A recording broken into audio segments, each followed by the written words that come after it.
Please let me know whether the screen is available to you. Yes, sir. Yes, okay.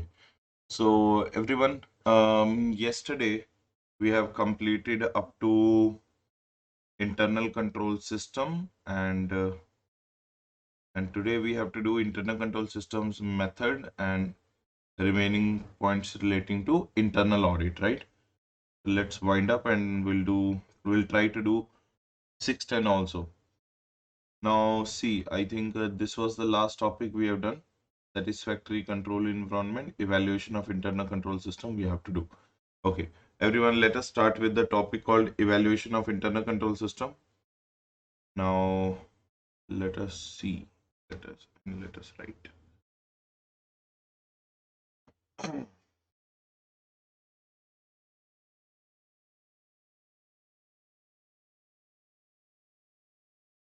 So internal control system, yesterday we have already started the meaning of internal control system. So now we are going to do the features of internal control system. We'll do the, what do you say, limitations also we have done yesterday. Limitations of internal control system, yes or no? Yes. Yes. So we have to do evaluation, we have to do testing, and we will do one small standard called SA 610, and then internal audit ka section number 138. Okay. So everyone, please try to understand what do you mean by evaluation.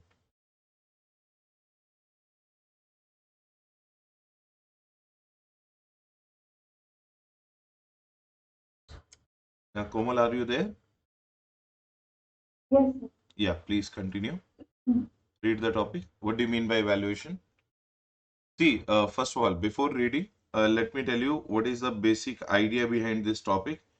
Now, see, evaluation and testing, most of the time, students fail to understand what is the difference between the term called evaluation and testing of internal control system. Now, see, evaluation means when the auditor goes to the client's place and asks them some few set of questions, then whatever the answers the client's staff or the management is going to give him, he is going to evaluate them.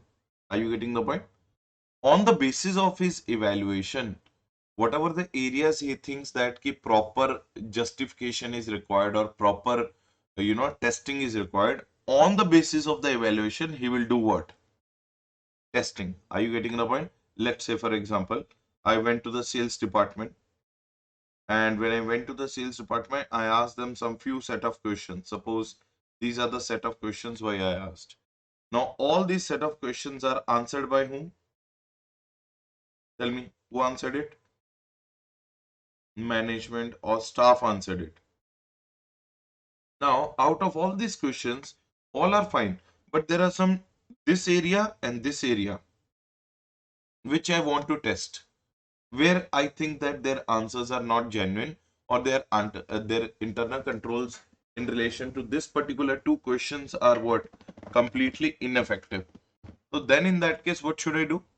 In that case, what I will do, in that case, I will do the testing on these two areas. I will do the testing on these areas. This is what do you mean by?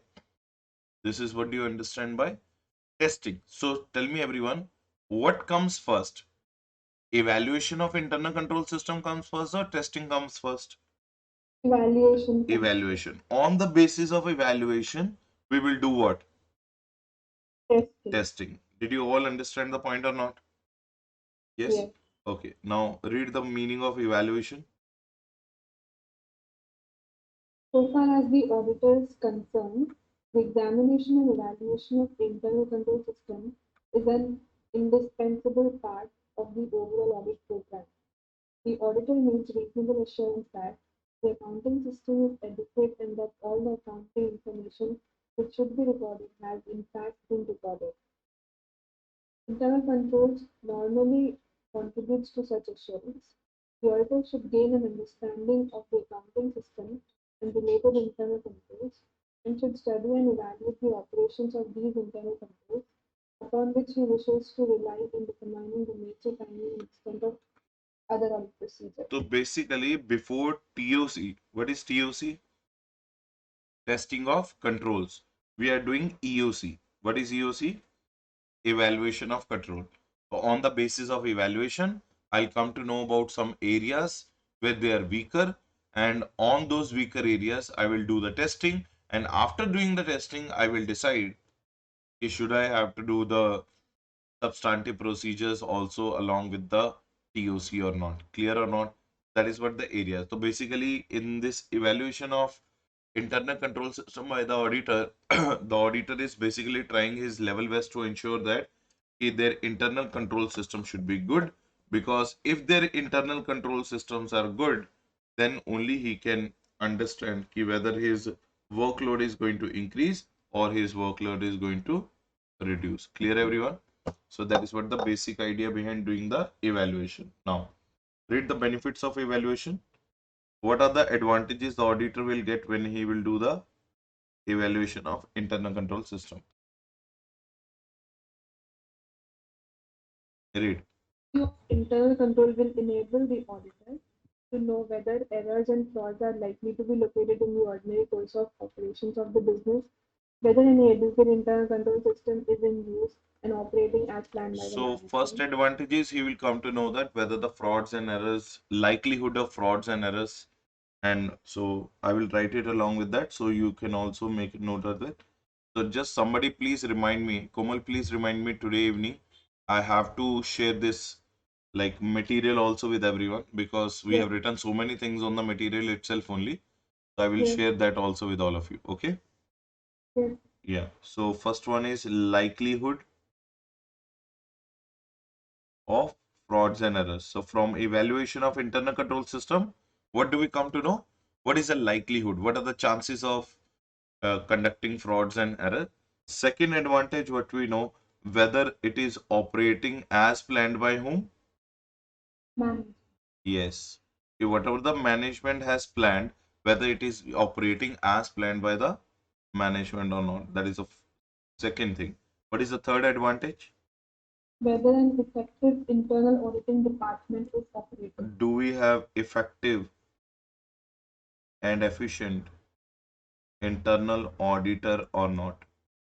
This is the third advantage you will get. Next one. Whether any administrative control has a bearing on his work. For example, if the control over worker recruitment and enrollment is weak. Can you be little bit louder and little bit clear if you can? No Yes, issues. Yeah, please. whether any administrative control has a bearing on his work. For example, if the control over worker recruitment and enrollment is weak, there is a likelihood of dummy names being included in the wage sheet. It's a very simple thing. We all know that sometimes the company would like to inflate their expenditures. Now, best way to inflate their in expenditures is, their salaries and wages. In the salaries and wages, can we introduce the dummy workers also or not? Yes, Yes. So if there is no administrative control over, the registers of employees or, over the salaries and wages, then it is very easy for the industry or it is very easy for the company to introduce the dummy workers in that case, right or not? So that is what the point number four. So we will come to know about the administrative control. I'm writing the keywords so that administrative creative control. Okay, so in the first point we came to know likelihood of frauds and error. Second point, whether the internal control system is operating as planned or not. Third, we will come to know effective and efficient internal audit system is there or not. And the fourth, we will understand whether administrative control is there or not. Fifth one, please. whether the controls adequately safeguard the assets, how far and how adequately the management is discharging its functions insofar as correct recording of transactions is concerned. So, how correctly the discharge of functions takes place. Say, for example, we hired a sales manager or we hired a purchase manager. Are they properly doing their work or not? Are they properly discharging their work or not? Are they correctly recording the transactions or not? All that also will come to know from the evaluation. So it's a very general points. You can write on your own also. You can make the points on your own also. No matter what is written in front of you. If you think that this can be the advantage come out of the evaluation of internal control system, that should be becoming the part of your answer, right? Next one. How far and how adequately the management is discharging its functions. So, like, Yeah. Read how it. Yeah. reliable reports, records, and the certificates to the management can be, Yeah. the extent and the depth of the examination that he needs to carry out in the different areas of accounting. The level of reliability will come to know from the above, and the extent and the depth of examination he needs to carry out. It means what is the level of examination you have to do. So both the answers you will get it from the evaluation. So you will understand what is the level of reliability you need, and you will also understand what is the level of examination you need to do. Next one. What would be appropriate audit techniques and the audit procedures in the given circumstances? So you will be able to, decide your NTE of AP and AT, right or not? Nature, timing, and extent of your audit procedures, and nature, timing, and extent of your audit techniques. Next one. What are the areas where control is weak and where it is excessive, and Oh, whether some worthwhile suggestions can be given to improve the control? so strengths and weaknesses you will come to know, and at the end you will be in a position to give the recommendations. I hope each and every word written in front of you went inside your head. Yes, sir. So these are the various advantages of doing the internal control system evaluation. Point number one, we'll come to know about what. So let us write it in a proper way. Point number one, we'll come to know about what? Likelihood of frauds and errors. Point number two, may we'll understand whether it is operating as planned. Point number three, may we'll understand whether internal control system is effectively running or not. Sorry, internal audit is effective or not. Point number four, may we'll come to know about their administrative control. Point number five, may we'll come to know how correctly discharge of functions takes place. Point number six, may we'll understand level of reliability. Then point number seven, may level of examination you have to do, right or not. Point number six, may safeguarding of assets. Sorry, point number eight, safeguarding of assets. We'll come to know how do they safeguard their assets. Ninth, may NTE of audit procedures and audit techniques will also come to know whether what should I do. We'll come to know about their strengths and weaknesses also. And at the end of the day, we will be in a position to give what? The recommendations. Anyone is having any kind of doubt in all these 11 advantages of doing the evaluation of internal control system? Anybody having any kind of doubt? If no doubt, we can proceed further. Please write in the comment box. Any doubt or no doubt? No. No doubt. Okay, great. Chalo. Let us proceed with the next thing. Now, what is the next topic? Formulate our audit program after understanding the internal control system. Now, what are the types of audit programs you can formulate to do the evaluation of internal control system, everyone? Just try to understand this thing very clearly. Now, see, how do we do the evaluation of internal control system? This is the time now to understand evaluation of internal control system. Now, see, in the evaluation of internal control system, you have to understand one thing. There are total 4 methods by which you can do the evaluation of internal control system. How many methods are there? 4 methods are there. The first method is known as narrative records. The second method is known as internal control checklist. The third method is known as internal control questionnaire.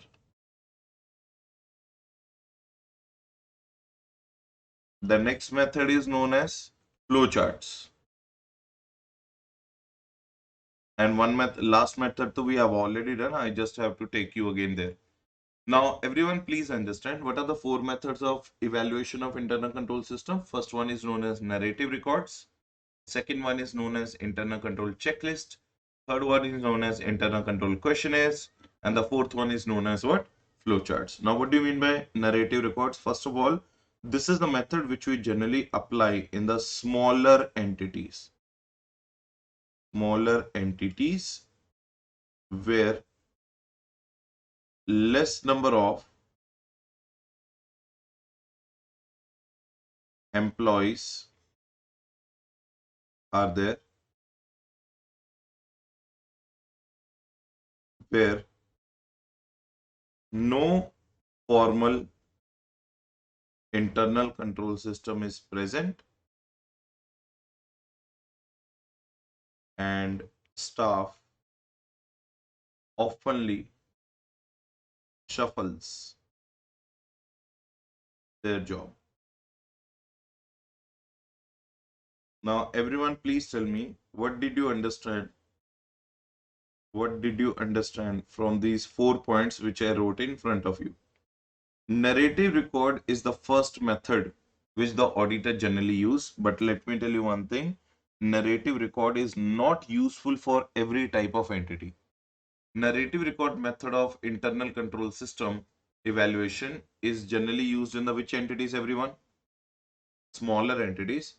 Sir, what do you mean by smaller entities? Where the number of employees are very less and where no formal internal control system is there. It means no one is having any fixation of the job, and due to which staff oftenly shuffles their jobs and duties. Now, say for example, you are the auditor of a very small company. Are you getting the word? Or a small entity. You want to check their internal control system. Are they performing well or not? Are they doing their duties properly or not? Now, one day when you went to do the evaluation, one day the staff was doing, there was Mr. A, he was doing the sales work. The next day when you went over there again to do the evaluation, the same Mr. A is doing the purchase work. Third day he is doing the cash work. Now tell me one thing, is he having a defined job and duty, or is he keep on shuffling his job from one place to another place? Shuffling. So in such kind of situations, there is no certainty of someone's job. You cannot say that he is responsible for this particular kind of job. At that point of time, the need arises. A narrative record is the best method in that case. So what the auditor will do in the narrative records? In the narrative records, auditor will go to the organization and he will create a situation. He will create a situation. He will, say this situation, or he will, make them listen to the situation and will try to get the answers from them. Let's say, for example, he created a situation. How do you safeguard your assets? Now, the employee who's taking care of assets on that day, he will give him the answer. Okay, sir, we do the safeguarding of assets. First of all, though, we have a very good login credentials. We do not allow anybody to have an unauthorized access over the assets. Now, say for example, they have the Xerox machine in their office. Are you getting the point? Xerox machine in the office. So they have a separate person for the Xerox machine. They do not allow everybody to have an access over the Xerox machine. What will happen? You know that most of the loss of stationery in the office takes place because of the unauthorized use of the papers and unauthorized use of the Xerox machine. Do you all agree or not? Let me tell you one thing, most of the employees, what they will do, suppose for their personal work also, what they will do, for their personal work also, they will send the PDF to themselves in their emails and all, and they will go to the office instead of taking the Xerox outside, which is their personal purpose, they will go to the office and will take the Xerox over there.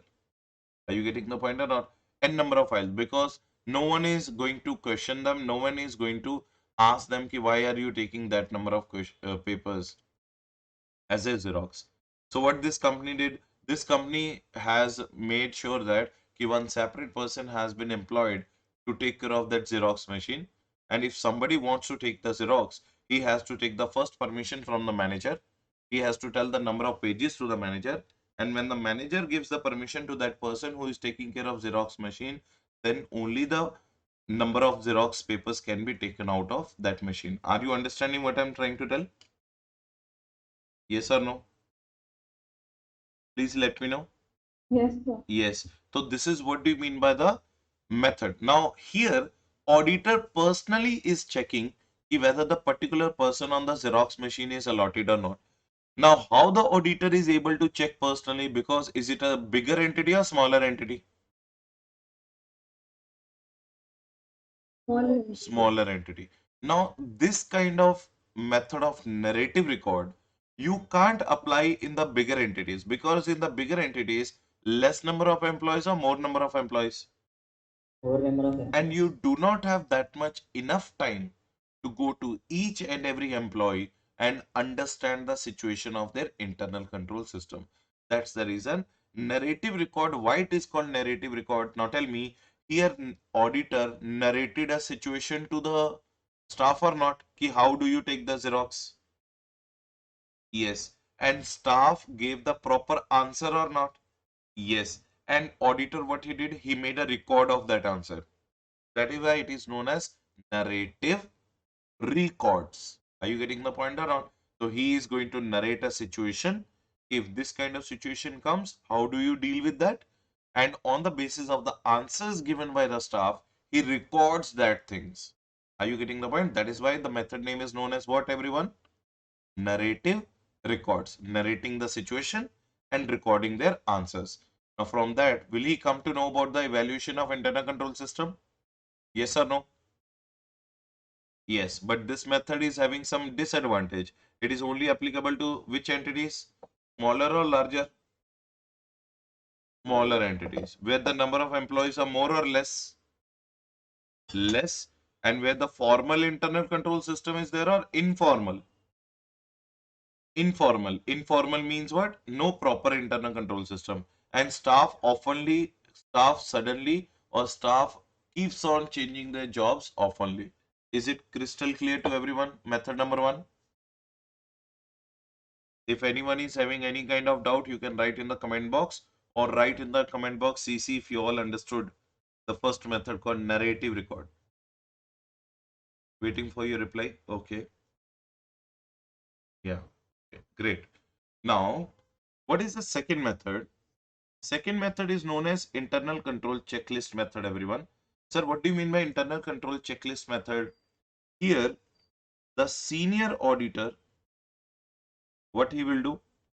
He will not do the evaluation. The senior auditor will draft. Here, the senior auditor will draft some set of queries and questions. So, say for example, you all are my articles and I am your employer, I am your principal. So, I am your senior auditor, right? So, I will draft some set of questions and some set of queries. I will make a checklist of the questions and queries and will forward it to audit staff. I will forward it to my audit staff. That means I will give this list to you. Now, audit staff will evaluate the internal control system. Now, who is evaluating the internal control system? Is it the senior auditor evaluating or audit staff is evaluating? Audit staff will evaluate the internal control system and answers those questions after evaluation. Now tell me, who is answering those questions? It's like a objective questions where I'm giving you the three options. Is this particular control is present or not? Yes, no, not applicable. What are the three options I'm giving them? Yes, it is applicable. Sir, no, it is not available. And third, it is not at all applicable to the organization. Did you all understand the point what I'm saying? So read the whole 4 sentences put together. This is what do you mean by internal control checklist method. So tell me, who drafts the questions and queries on the checklist? Senior auditor. Senior auditor does the evaluation or junior audit staff does the evaluation? Audit staff does the evaluation. So auditor will make some questions. He will forward these questions to his staff. Staff will go to the client's place and will do the evaluation. And on the basis of their evaluation and observations, they will answer those questions. Whether that particular internal control system is present or not. Everybody crystal clear with the internal control checklist method? Yes or Yes. no? Yes. So what do you mean by internal control checklist method? In this method, some questions and queries will be prepared by the senior staff, will be handed over to the audit staff. Are you getting the point? Audit staff will go to the client's place, will do the evaluation, and will answer to those questions afterward evaluation. So tell me, here answers to the questions are being done by the management or being done by the auditor's staff only?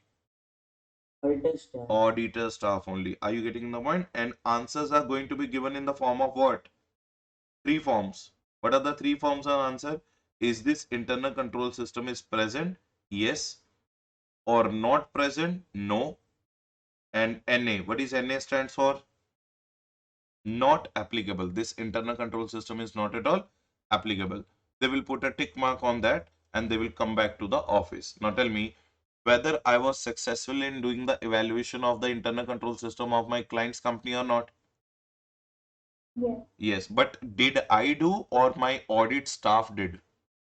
Staff. Staff did. So that is why there are some few limitations of this method. What are the limitations of this method, everyone? Point number one.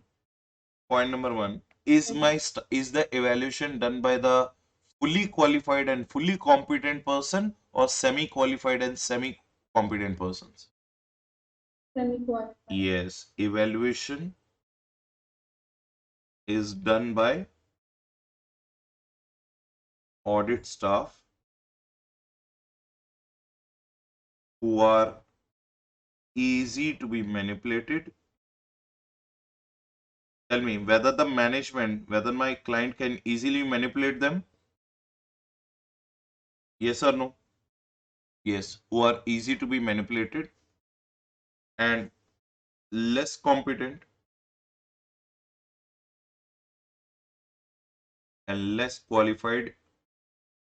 Are they same competent and qualified as me, or they are less competent and less qualified? Less competent and less qualified. And third point, the focus of auditor shifts. The focus of auditor shifts from evaluation of internal control system to whether staff is discharging duties properly or not. Now tell me whether my focus also changed or not. My focus should be evaluation of internal control system, but my focus from evaluation of internal control system changed to what? Whether my staff is performing the duty properly or not. Now tell me, is it good for the evaluation or not good for the evaluation? Not good for it. So these are the three disadvantages of the second method. What is the second method we have done, everyone? Internal control checklist. So everyone, please quickly answer. Point number one. In this, who drafts the questions and queries? Senior auditor. Principal auditor or senior auditor. After drafting, he hands over to whom? Staff. Staff. Staff goes to where? Client. Client's place. Are you getting the point? They will do what? Evaluation. After evaluation, whether the management will tick mark those answers or staff will tick mark those answers. Staff will tick, and answers will be done in the form of yes, no, not applicable. But what is the biggest three limitations of this particular method? Point number one, they can be easily manipulated by the management of the client because they are semi-qualified and unqualified, or you can say that less competent. And the focus of the auditor also shifts from evaluation of internal control system to whether staff is discharging duties properly or not. Did you all understand word to word which I made you write? Yes. Yes? Okay. Now, what is the third method, everyone? In the third method and second method, there's a lot of similarity, but there's a major difference. Here also point will remain same. So point number one will remain same. So who drafts the questions and queries? Senior auditor. Senior auditor. But here he will forward it to the management staff directly. Management staff and executives. He will forward it to whom? Management. Management staff and executive. Now here he is not telling his audit staff to do the things. He directly gave that questions and queries directly to the management staff and executives. And who is going to answer them? Management. Answers are also, Management. yes, to be made by or given by management staff and executives.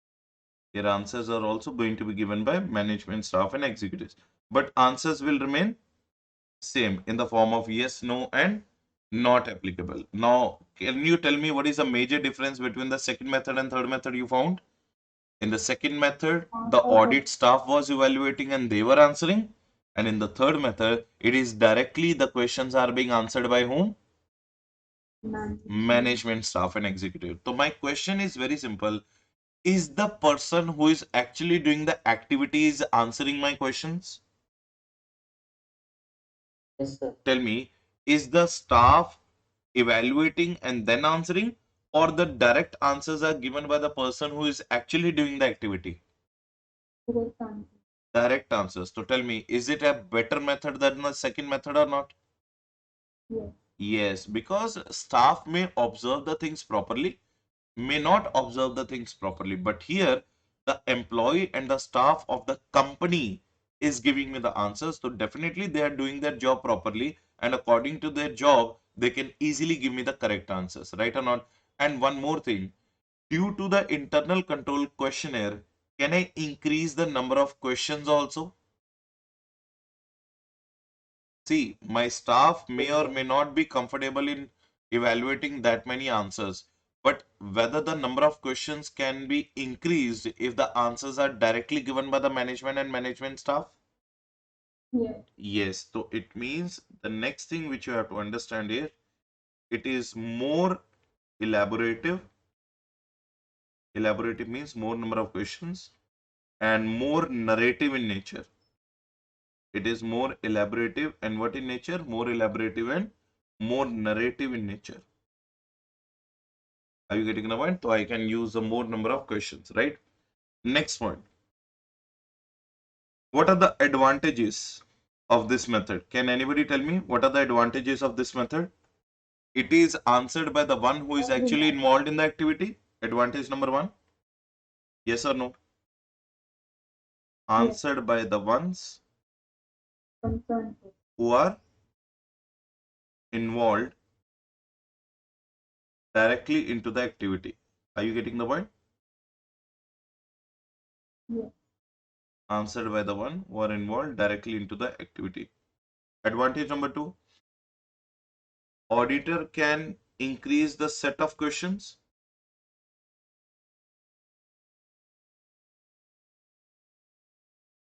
Set of queries. Auditor can increase the set of queries and question. Point number three, does that help me in planning and programming my audit? Yes or no? Helps in planning and programming the audit. And most importantly, will I be able to identify the weaknesses? Yes. Identification of, because wherever they will say directly no, then to directly they also know that there's a weaker area in their organization. So identification of weaknesses. Identification of weaknesses. Point number six, five. Will I be able to decide my extent of checking? Now tell me, if the weaker areas are more, my extent of checking will be test checking or exhaustive checking? Exhaustive And if the number of weaknesses are less, test check. test checking. And point number 6, will it be useful for simple and complex businesses?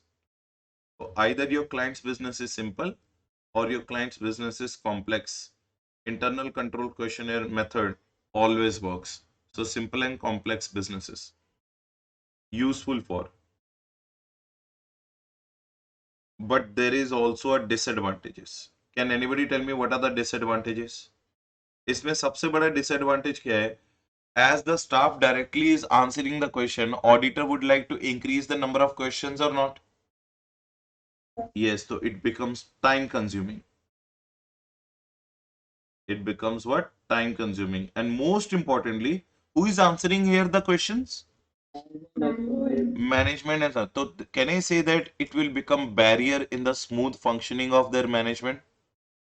Yeah. They have to stop their work, read my questionnaire and then answer it. Will that waste their time? Yes. So becomes barrier in smooth functioning of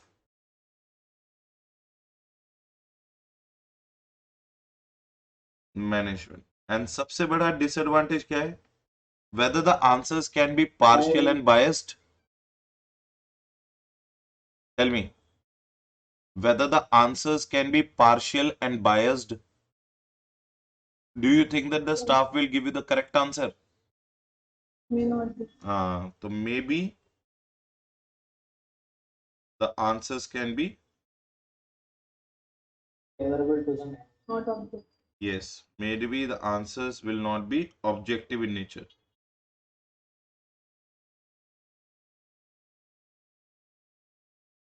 Correct, everyone? So that is called what? Our which method? Third method. That is called our third method. I hope everyone understood the third method also.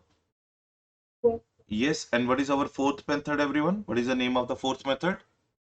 Flowcharts. Flowcharts you already know. Do you know P2P operations?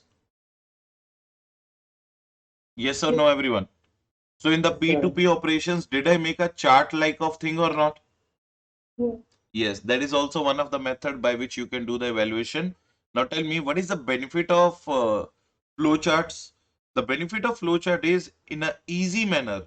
Whether the top level management is having enough time to read your thousands and thousands of internal control questionnaire questions. Tell me, No. after doing the evaluation, definitely you will go to the management to show them your results or not. Yes. Yes. So when you are going to the top level management to show your results of evaluation, will they be having enough time to read the answers of your thousands of questions, or they would like to have a quick review? Quick review. Quick review. So in the case of quick review, none of the method is useful. Which is the method useful? The last method. What is the last method? Flow. Flowcharts. So what do you mean by flowcharts, everyone? I'm not writing the P2P operation here. So I'm just telling you, you can relate P2P operation wala example here. Flowchart means what? It's a, it is a graphical or diagrammatic. It is a graphical or diagrammatic representation. It's a graphical or diagrammatic representation of flow of operations. Now tell me, did I use the arrows or not? While telling the P2P operations, did I make the use of arrows from one department to another department? Yes.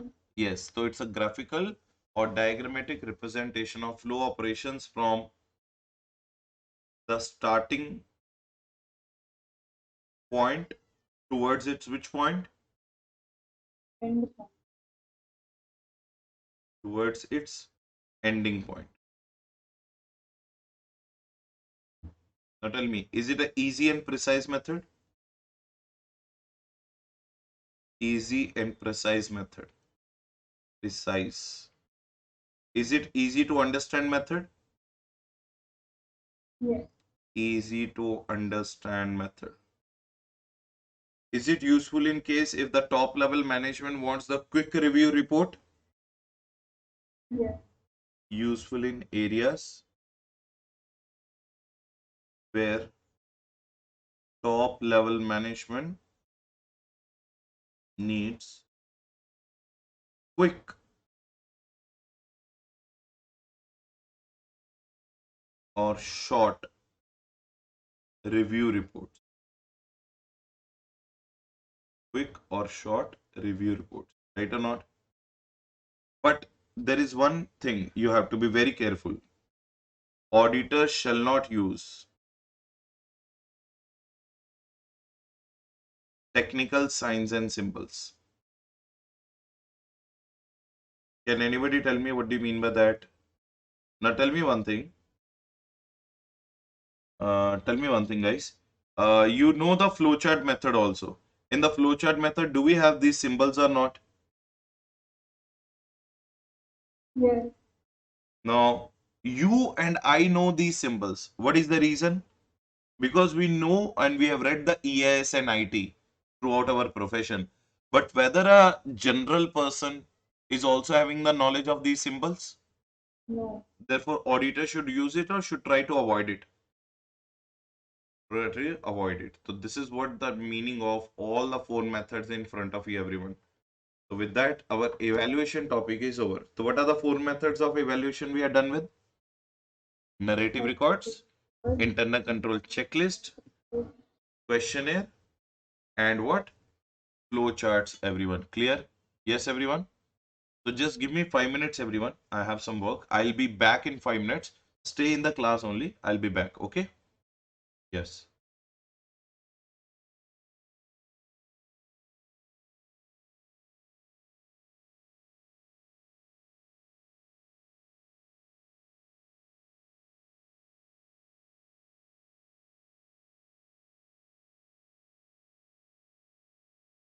Okay, everyone.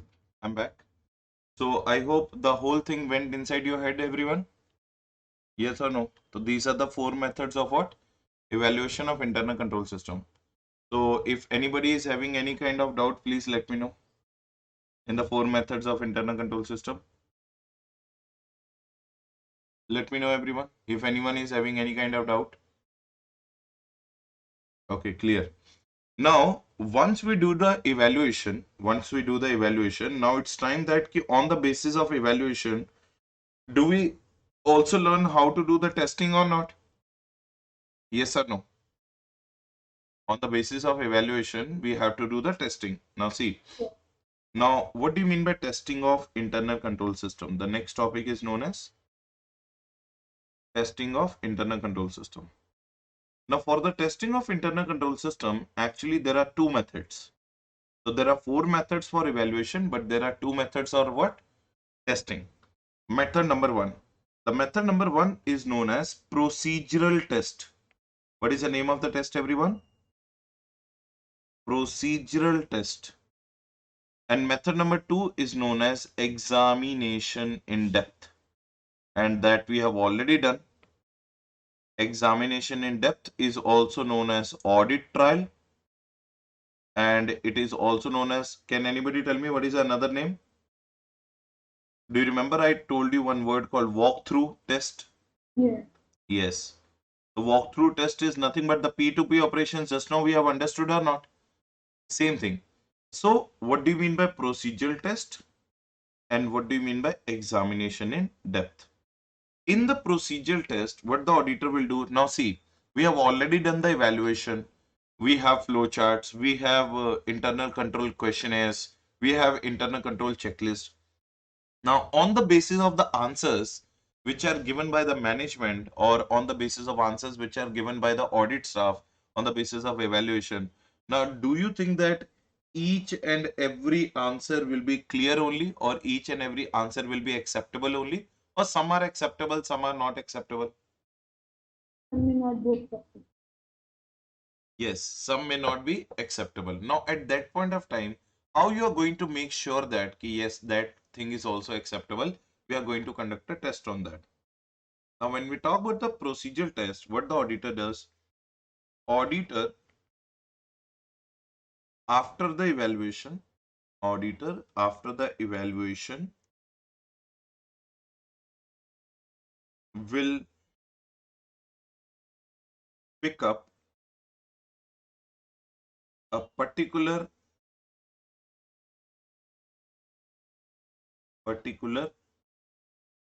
area of operations or a department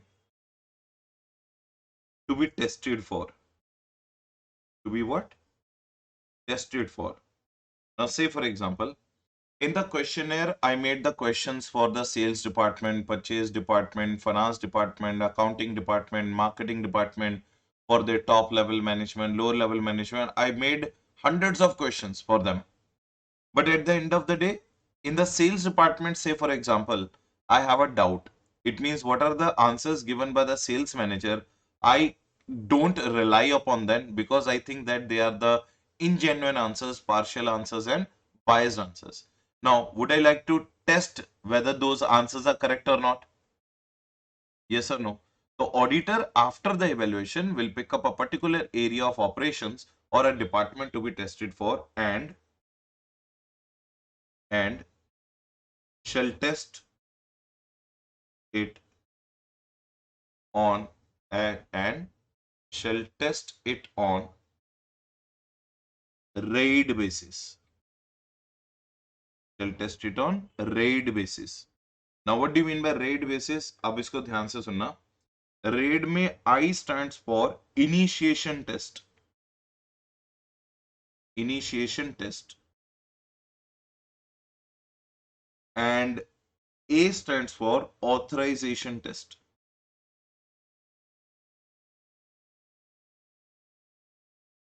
R stands for recording test. And D stands for documentation. Are you getting the point or not? If you want, you can remember it as IRDA. What is IRDA? Yes. IRDA is Insurance Regulatory Development Authority. So either you can remember it as IRDA or you can remember it as what? A RAID test. Are you getting the point? So what is the first test I'm going to do on the sales department which I picked up? Initiation test. Second test I'm going to do is what? Authorization test. Third test I'm going to do is what? Recording test. And the fourth test I'm going to do is what? Documentation test. So try to understand my four tests now. Now suppose I picked up a sales manager, right? So sales manager is there in front of me. To the sales manager, I asked only one question. What happens when the client comes and places an order? What do you do when the client comes and places an order? Now he said that, sir, when the client comes and places an order, we first record his order on an order book. We do not directly record the sales. I will record his order on the order book. I will confirm his items from the stock department. And in the stock department, if those items are available in the stock department, if those items are available, then only I will proceed for the sales invoice. Now tell me, is his answer correct or not? Are you Yes, sir. satisfied with his Correct. answer? Yes. So I satisfied. So it means I conducted my which test, everyone? Initiation test. How do they initiate the sales? Then I asked him the second question. Sir, what is the second question? What if one day your sales manager is absent? What if one day your sales manager is absent? Who is the person who will sign the sales invoices in that case? He said that, sir, one day if our sales manager is absent, there is a second most experienced salesperson. Second most experienced salesperson will be having the authority to sign the document. Now tell me, are you satisfied with their answer number 2 also? Yes. Yes, it means I conducted my which test? Authorization test. Then I told them, okay, once the sales is confirmed, how do you record the sales? He says that, sir, we make a journal entry. And once the journal entry is recorded, we take the printout of invoice. Are you getting the point? We take the 3 copies of printout. One we give it immediately to the customer. one will keep it for our books of accounts, and one will we give it to the delivery person. Now, once the delivery person will deliver the items to the customer's place, he will take the signature on that third invoice also, and third invoice also later on will add it in our books of accounts. So basically, we maintain the two invoices for the same transaction. Now tell me, are you satisfied with the recording area also? Yes. Yes. Are you getting the point? And fourth question I asked them, okay, what do you, for how long you preserve, for how long you preserve these documentations? Are you getting the, for how long you preserve these documentations? He said that for 5 years. Say for example, for the next 5 years, these documentations or these invoices, these books of accounts will be preserved in our office. Now here, are you satisfied? No. No. Are they, do they have the knowledge of section number 128? No. As per section number 128, please mute yourself. Disturbance is coming. As per section number 128, what is the answer, everyone? Every company has to preserve the books of accounts for how many years? 8. 8 years you have to maintain. But are they maintaining for 8 years or 5 years? They are maintaining for 5 years. They are not maintaining for how many years? 8 years. Are you getting the point? So in that case, are you satisfied with their documentation test? No. No. So that is the reason. That is the reason we did the testing. So tell me, which area is their weaker area? Documentation. Documentation. So this is called which test, everyone? Procedural test. And why it is known as procedural? I did not directly ask them the documentation. I asked them in a procedural way. How do you initiate? Who authorizes? How do you record? And for how long you maintain the documentation? That is why it is known as which test, everyone? Procedural test. So here what we did, we selected a particular area or a department and we tested it. Now tell me whether auditor can now understand what to rely, what not to rely. Yes or no? That is why it is known as testing of internal control system.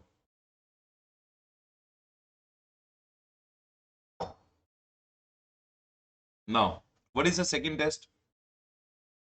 Walkthrough test. In this case, what the auditor will do? In this case, what the auditor will do?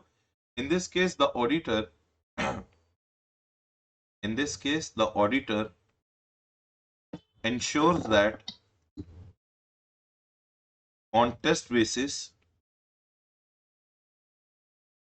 he shall select a particular class of transaction,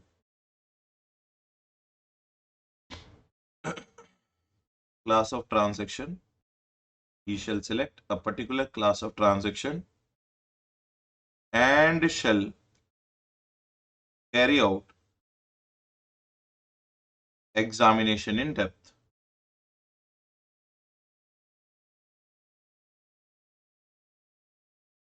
Now tell me, what is the difference between the first method and second method you found? In the first method, did we select a particular transaction or a proper full department? Now in the procedural test, did I select a particular transaction or did I select a particular department? Transaction. Particular in the procedural test. Yes. Procedural test. Yeah, I selected a particular transaction or particular department. Huh? Department, yes. But in the examination in depth में, am I selecting a department or I'm selecting a particular transaction? Transaction, everyone. Did you get the point or not? So there I was selecting a department because I wanted to check the each and every procedure of that department. Each and everything of that department, one by one. Here I'm selecting a particular transaction because I'm going to go deeper into its examination. So in this case, auditor ensures that on test basis, he will select a particular class of transaction and shall carry out the examination in depth, like P2P operations. Now tell me, in the P2P operations, which I told you, Did we do the examination in depth right from its starting point towards its ending point or not?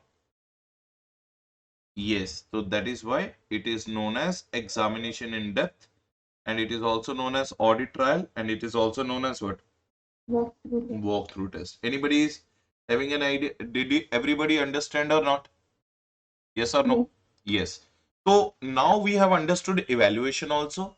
We have understood testing also. Now tell me, from the testing, you came to know about two things. From the testing, you came to know about the two things. One are the strengths of the organization, and one what? Weaknesses of the internal control system. First one is the strengths of the internal control system and weaknesses of the internal control system. My question is, what you are interested in? Focus. Are you focused upon strengths or weaknesses? Weakness. Weaknesses. Are you getting the point or not? Therefore, if there are strengths in their organization, that is good for them only, na? Are you getting the point? So I am not at all interested in the strengths. I am interested in what? Weaknesses. Now tell me, just because you got to know about some weaknesses, are you going to keep your mouth shut, or you are going to inform these weaknesses to the TCWG level? Inform. Inform. So that's where the next topic comes. The next topic which we have to learn now is known as LOW. Sir, what do you mean by LOW? Letter of weaknesses. Are you getting the point or not? Letter of weaknesses. Sir, what do you mean by letter of weaknesses? Actually, it is your standard number essay 265 also, which is not, I think, there in the portion of new syllabus, but yes, it is there in the portion of old syllabus. But whether it is there in the portion of new syllabus or old syllabus or not, this is a part of your answer. This is a part of your portion. Are you getting the point? So as a 265, we are not going to read. It is actually 265 only, but we are not going to read it as a 265. We are going to read it at a separate topic. So what is the name of the topic, everyone? Letter of weaknesses. Now, अब इसको ध्यान से सुनना. What do you understand by letter of weaknesses? So for the old syllabus student, essay 265 and letter of weaknesses both are same.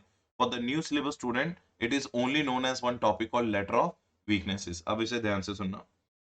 Sir, what is letter of weaknesses? First, we'll understand the meaning, and then we'll understand guidelines of ICAI. What ICAI says about the letter of weaknesses. Meaning, a letter drafted by an auditor. Obviously, auditor will draft. Am I correct? Drafted by an auditor, intimating. What are we intimating? The weaknesses of internal control system to TCWG. You are not going to write management here. Sir, why we are not writing the management? Now tell me one thing.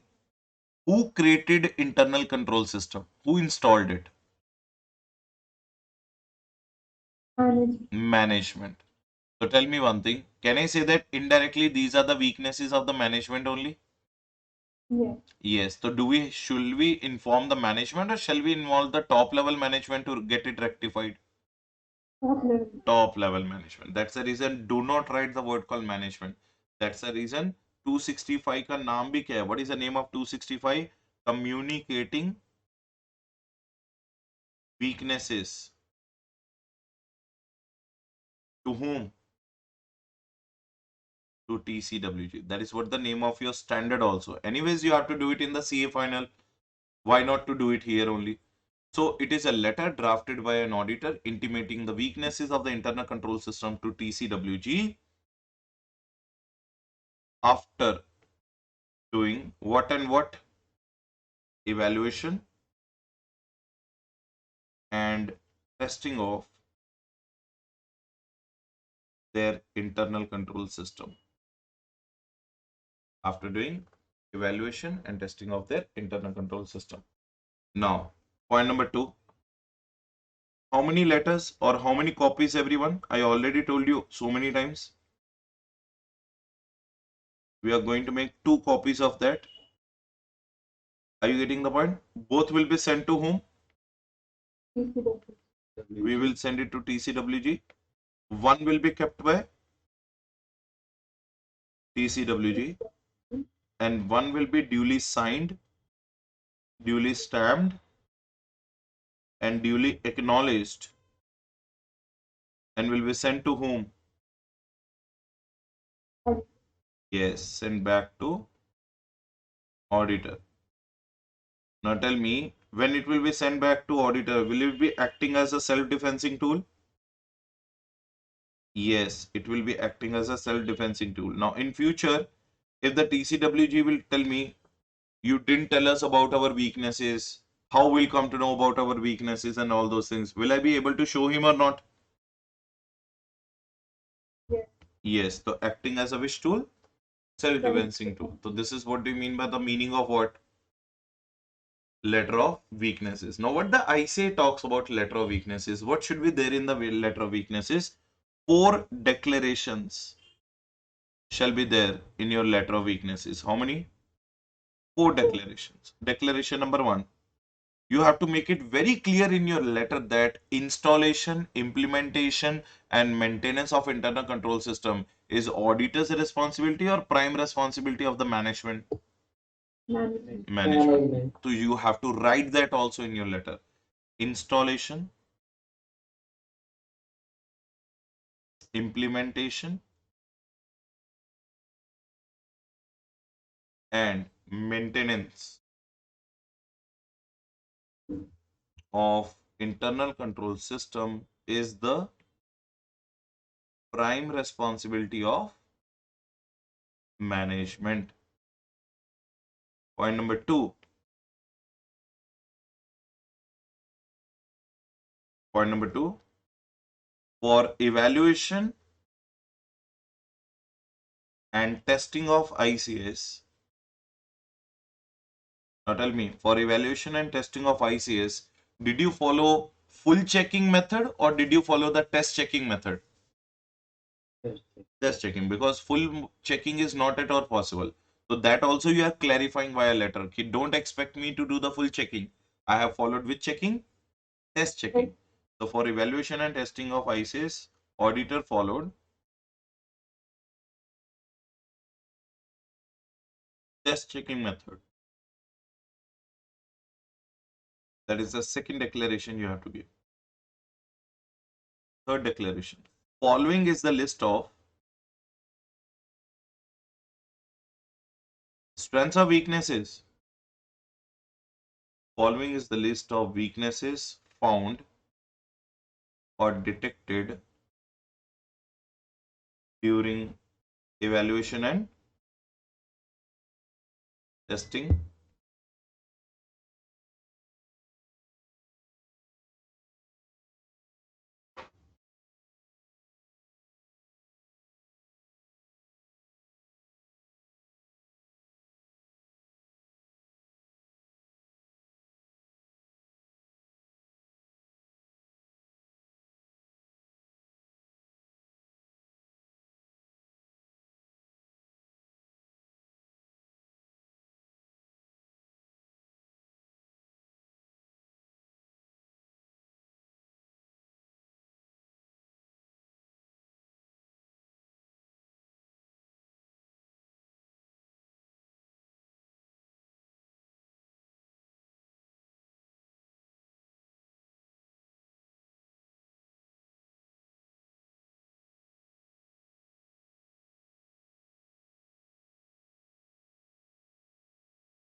Okay, please let me know. Is it visible now? Sir. Yes, okay. Chalo. So what is this third declaration? Ki following is the list of what? Following is the list of weaknesses. Following is the list of weaknesses. Following is the list of weaknesses found and detected during evaluation and testing, everyone. Clear or not? And remember one thing, it's not only the weaknesses you should intimate. Always try to give them the recommendations also to rectify the same. Clear or not, everyone? It is Yes. not only your responsibility to give the weaknesses. So, following is the list of what? Is the list of recommendations and suggestions to rectify the weaknesses. Are you getting the point? So make sure that you are giving the responsibility of giving them the recommendations also so that they can rectify it. This is what should be the part of your letter. I hope all of you understood this concept. Yes or no? Yes. Yes. Yes. But my question is very simple. How do they ask you the question from this angle? You say, for example, after evaluation and testing, when the auditor sent the letter of weaknesses to the TCWG, what the TCWG did? TCWG demanded proof. TCWG demanded the proof. What proof? TCWG said that please send your checklist. That is what they are demanding. Please send their internal control questionnaire. Please send your narrative records, or please send your what? Flowcharts. We want to see and we want to know whether these weaknesses are genuine or not, or you are just like that saying that. So my question is very simple, everyone. Checklist, internal control system, internal control questionnaire, narrative record, and flowchart. These are whose working papers? Auditor. Yes, these are auditors' working papers. Am I correct or not? Do you all agree with that? Yes. These are auditors' working papers. And tell me, can I say that this is the property of the auditor? Yes. Yes. Can I say that auditor is the owner of them? Yes. Ownership of auditor? Yes. So tell me, if auditor wishes to, then only or he has to? Wishes. Then only or he has to? I'm giving you the two options. Does he have to enclose his checklist, questionnaire, and audit working papers? Is he under an obligation, or it is No. his right to disclose it? Tell me, is it his discretionary power to disclose? Can he say no also? Yes. Yes. Yes. So remember one thing, it's not he has to, if he wishes to, because these working papers are what? Yes, Auditor. these working papers are property and under ownership of auditor. Right or not? If he wishes to, then only he has to say it. Can he say no? Yes. Auditor is under no obligation to show it. Am I correct? To disclose it. I hope all of you understood the questions like this. If these questions like this will come in the examination, this is what the answer you have to mandatorily write in the examination. Clear, everyone? Any doubt or no doubt?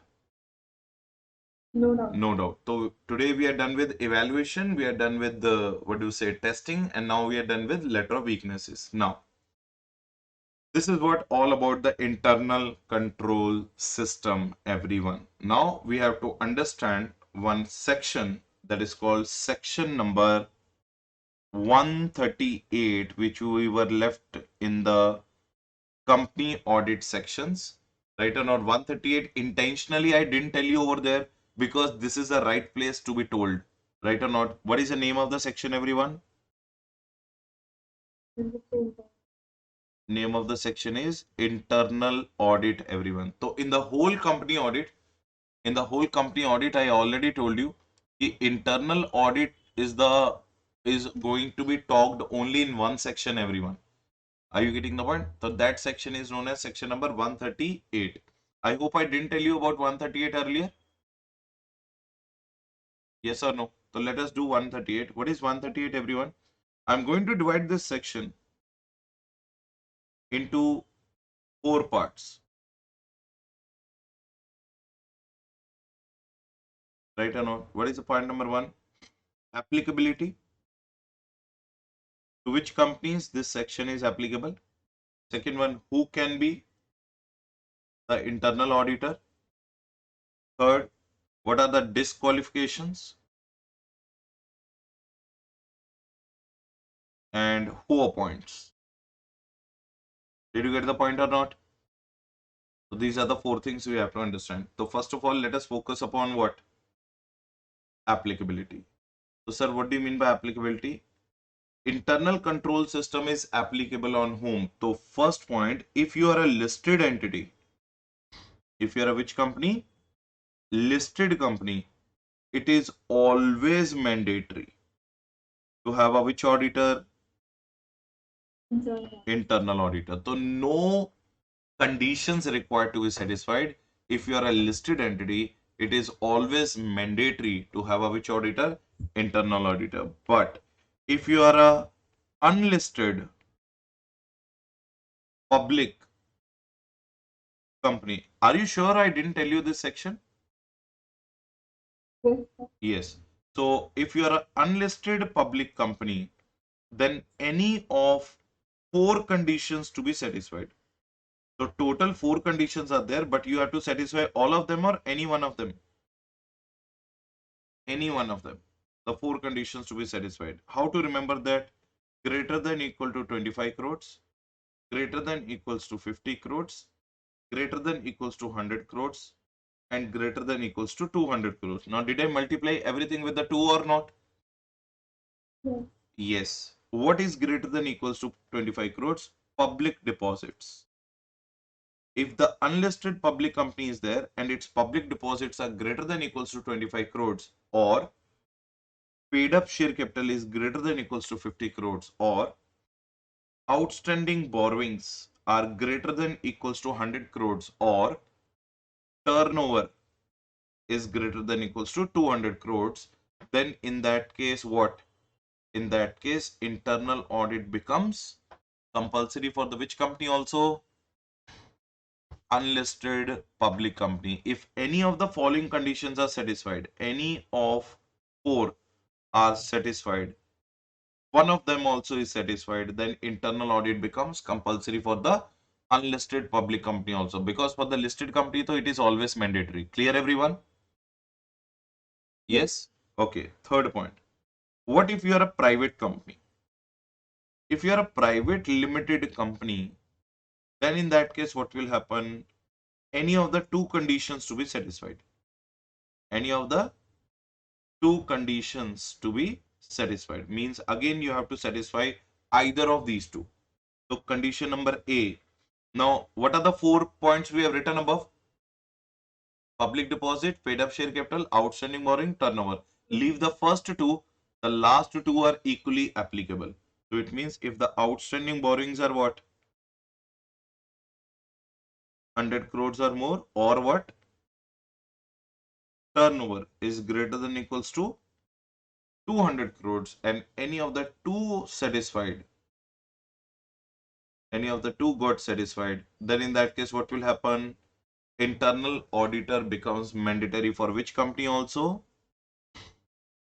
Private company also. Did you all understand what I have told you so far? Yes, everyone? So if you are a listed entity, everyone, if you are a listed entity, always mandatory.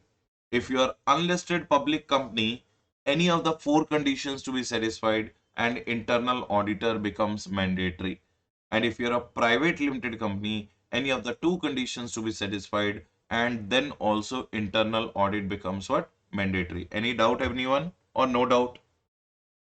No doubt. No doubt. Everybody please clear, let me know in the comment box. Everyone is clear? Sorry? Manapan is saying it is taken already. I didn't get you.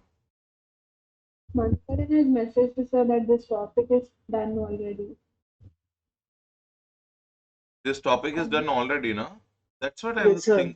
That's what I was thinking. We have already done that topic. Where did we do it, Manokaran? Sir, while we doing company audit, first we have started with section 138 only, sir. Okay. We have already done now. Yes, sir. That's what I was having an idea ki we have already done or yet to be done. I think because simultaneously two, three batches are going on, so I was confused where I have done it, where I have not done it. I think in the law we don't have this section, right or not? Because in the law we have audit and auditors chapter, and that starts from 139 to 148 sections. In the auditing, I think I might have already done this with you. Are you getting? That's what I was thinking. Ki we have already done this, and I think it is already there in the sheet also, which I have shared with you So it was during recorded class, I guess, then. during recorded class. No. Recorded class, though I started when I did that. I think company audit ka one section we already completed, and next day my back pain started, and from that day onwards, I told you to do this 2 to 3 recorded classes. I hope everyone is clear with that. Yes or no? We started company audit with 138 only. So I think we have already done this section. So I think so. चलो एक बार revise कर लेते हैं, कोई दिक्कत नहीं. चलो, who can be the internal auditor, everyone? Then तो if you know that, then तो you can already tell me who can be the internal auditor. Point number one, CA or a CMA, CA or a practice or not. CMA. Very nice. Whether in practice or not. And if you are unable to afford them, then other professional. Management. No, Management. any other professional from other professional body. Are you getting the point? Any other professional from other professional body. And if that also we are unable to afford, then Own of office, own yes, employee. officer or employee, but he should be a minimum PG or MBA. Minimum PG or MBA. I hope all of you understood this point. This is what who can be the internal auditor. Now, what are the 9 things what the internal auditor can't do, everyone? Can he do the GST audit of the same company? No. Can he do the tax audit of the same company where he is an internal auditor? No. Can he be the statutory auditor of the same company? No. Can he do the cost audit of the same company? No. Can he be involved in bookkeeping system? No. Can he be involved in accounting system? No. Can he do the executive functions? No. Once you are an auditor, you're no more the employee of the company. Now, okay. Can you be involved in the managerial decision making? No. No. And last but not the least, can you be involved or install their financial information system also? No. So these are the 9 disqualifications of whom? Of the internal auditor. And who appoints the internal auditor? That depends if audit committee under section 177 is constituted. So tell me everyone, who gives the recommendation? Audit committee appoints or audit committee gives the recommendations? Recommended. Yes, just 1 minute. I think now screen is visible, right? It was stuck. So if the audit committee under section 177 is constituted, then what will happen? Then audit committee recommends to whom? To board of directors, and then board of directors shall appoint. Am I correct or not? Yes. But what if the audit committee under section 177 is not constituted? Board. Then directly to be appointed by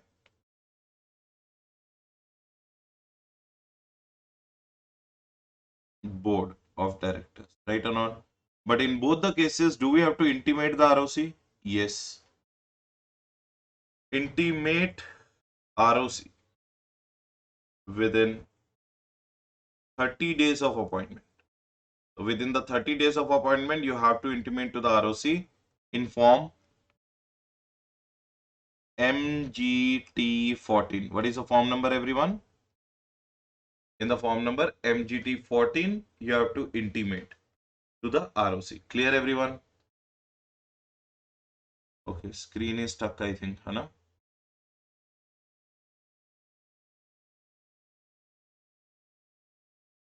Okay, so we have to intimate to the ROC within 30 days of appointment in form number MGT14. Clear, everyone? So I think with that, section number 138 called internal audit is also over.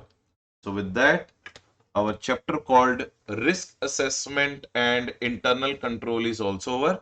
There is only one standard left called SA 610 that we are going to take tomorrow evening session mein. So tomorrow evening session mein 610 will start, and immediately after, I think within half an hour, 45 minutes, that standard will be over. Then immediately we are going to start with our second last chapter called audit of different items of financial statement. And for the old syllabus, which is known as vouching and verification. Clear, everyone? So thank you so much, everyone, for lending your patient ears. I'll borrow it again tomorrow directly in the evening. Tomorrow we don't have morning session. Tomorrow we'll meet in the evening session. Clear, everyone? Yes, sir. Chalo. Bye-bye, everyone. Take care. Have a nice day. Yeah, tell me. Somebody was about to ask a doubt. So what kind of companies audit companies audit companies compulsory, sir? What kind of companies may? Company is compulsory, sir, to form an audit company. I actually, you are not audible properly. Please convey your doubt again. What is the criteria Huh. to be formed to get audit committee is constituted? Board of directors will constitute the audit committee. Board of So directors. I already told you section number 177, na? Yes, sir. Yes. So 177 mein Listed the first point itself we understood that ki board of directors only makes the audit committee, and if it's a listed company, audit committee is mandatory. And if it's a unlisted public company, then any of the three conditions to be satisfied. Either your what do you say, paid up share capital should be 10 crores or more, or outstanding borrowing should be 50 crores or more, or turnover should be 100 crores or more. And if you're a private limited company, then audit committee is not required to be constituted. I think we have discussed that, right or Yes, not? Yes, sir. Yes. I hope your doubt is Either clarified, of my board friend. of Yes, sir. Clear. Yeah. Chalo, sir. see you. Tomorrow evening, same timing. Sorry. Right. Yeah, tomorrow evening, same timing, 7 to 9. Because no more morning session, because sir has come back and he would like to take his timings again. Okay. Okay. Chalo. Thank you so much, everyone. See you guys tomorrow in the evening, 7 to 9. Bye bye. Take care. Sure. Bye. Yeah, definitely I'll share, Devadarshini. Thank you so much for reminding. So by today evening, these notes to already I think updated with you. Now it is 184 pages, class notes. And now I have to send you only the notes of what? The study material from where I am teaching, so that you can make a note of those minor underlines and things also. Am I correct or not? Sir, bank audit. Bank audit and cooperative society. Na, cooperative we have done from the ICA material only. No issues. Bank audit, yes. Bank audit notes also I'll send you. So I'll send you the notes of bank audit and I'll send you the material notes, right? Chalo. Thank you so much, Thank you, everyone, sir. for reminding. See you guys tomorrow evening. Bye bye. Take care, everyone. Have a nice day.